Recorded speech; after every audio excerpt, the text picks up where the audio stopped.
Hi guys, எல்லாருக்கும் வணக்கம். நான் தான் உங்கள் சங்கர்ஜி பேசுகிறேன். இன்றைக்கி நம்ம வந்து வெஜிடபிள் ரைஸ் வந்து செய்ய போகிறோம். வெஜிடபிள் ரைஸ்னால் உங்களுக்கு வித் பருப்போடு வந்து செய்ய போகிறோம். அதுக்கு பேர் அரிசி பருப்புன்னு சொல்லலாம். ஃபஸ்ட்டு நல்லெண்ணெய் 2 ஸ்பூன் ஊற்றிக்கோங்க. கருவேப்பிலை 20 தலை போட்டுக்கோங்க. அப்புறம் எண்ணெய், கடுகு 1/2 டீஸ்பூன், சோம்பு 1/2 டீஸ்பூன், உலர் திராட்சை வந்து ஒரு 10 வர மாதிரி போட்டுக்கோங்க. ஜஸ்ட் சிம்பிளாக போட்டுக்கோங்க, அவ்வளோதான். கிராம்பு ஒரு 10 வர மாதிரி போட்டுக்கோங்க. மிளகு 10 போட்டுக்கோங்க. நெடக்கடலை வந்து 25 வர மாதிரி போட்டுக்கோங்க.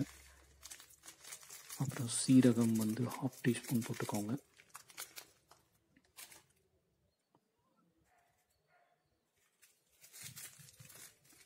அப்புறம் ஏலக்காய் வந்து ஒரு 2 இது உரித்து போடுறதுனாலும் போடலாம், அப்படியே போடுறதுனாலும் போடலாம்.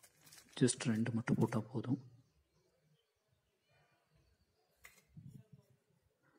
அப்புறம் ஒரு உருளைக்கிழங்கு நல்லா வாஷ் பண்ணி கட் பண்ணி வச்சுருக்கோம். அதை வந்து நம்ம உள்ளே போட்டுடணும்.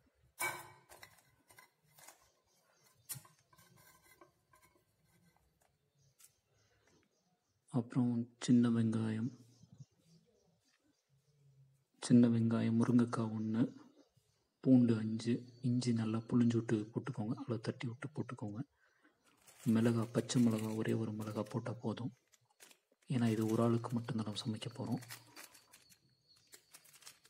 மஞ்சள் பொடி 2 டீஸ்பூன். அப்புறம் மிளகு பொடி வந்து மஞ்சள் பொடி 1 ஸ்பூன் போதும். மிளகு பொடியும் 1 ஸ்பூன் போதும். அல்லது 1/4 ஸ்பூன் போட்டாலும் ஓகே. அப்புறம் சாம்பார் பவுடர் ஜஸ்ட்டு 1/4 ஸ்பூன் போடுங்க. 1/4 ஸ்பூன் போட்டால் போதும். சாம்பார் பவுடர் ஜஸ்ட்டு 1/4 ஸ்பூன் போட்டுட்டு நல்லா மிக்ஸ் பண்ணி விடுங்க. அதாவது ஹீட் பண்ணுறதுக்கு முன்னாடி நல்லா எண்ணெயில் நல்லா மிக்ஸ் பண்ணுங்கள். உப்பு தேவையான அளவு போட்டு மிக்ஸ் பண்ணுங்கள். நல்லா மிக்ஸ் பண்ணி விடுங்க. பஜ்ஜியில் மாவு கலங்குற மாதிரி கலங்கணும். அதாவது வாழைக்காயில் மாவு வந்து நல்லா பின்னி பிணையிற மாதிரி நல்லா மிக்ஸ் ஆகணும். அதுக்கப்புறம் ஸ்டவ் ஆன் பண்ணிடுங்க. ரைஸ் ஆஃப் கிளாஸ் போடுங்க. அப்புறம் பருப்பு வந்து ஜஸ்ட் 1/4 டம்ளர் போட்டால் போதும். அப்புறம் வாட்டர் 300 ml வந்து நம்ம ஊற்றணும். அதுக்கு முன்னாடி நல்லா மிக்ஸ் பண்ணுங்கள். எகைன் ஹீட் பண்ணி மிக்ஸ் பண்ணுங்கள், தப்பில்லை. உடனே தண்ணி ஊற்றிடணும்.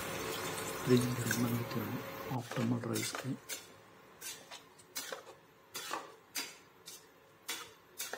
அவ்வளோதான்.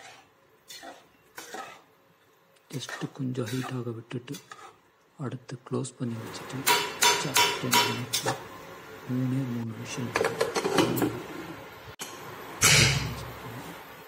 ஒரு 15 மினிட்ஸில் எல்லாமே சமைச்சாச்சு.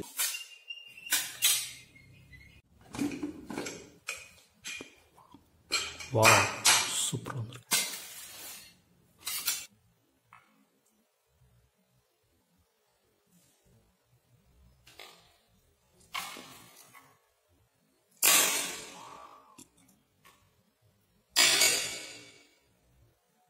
நான் டெஸ்ட் பண்ணி பார்த்துட்டேன். நீங்களும் டெஸ்ட் பண்ணி பாருங்கள்.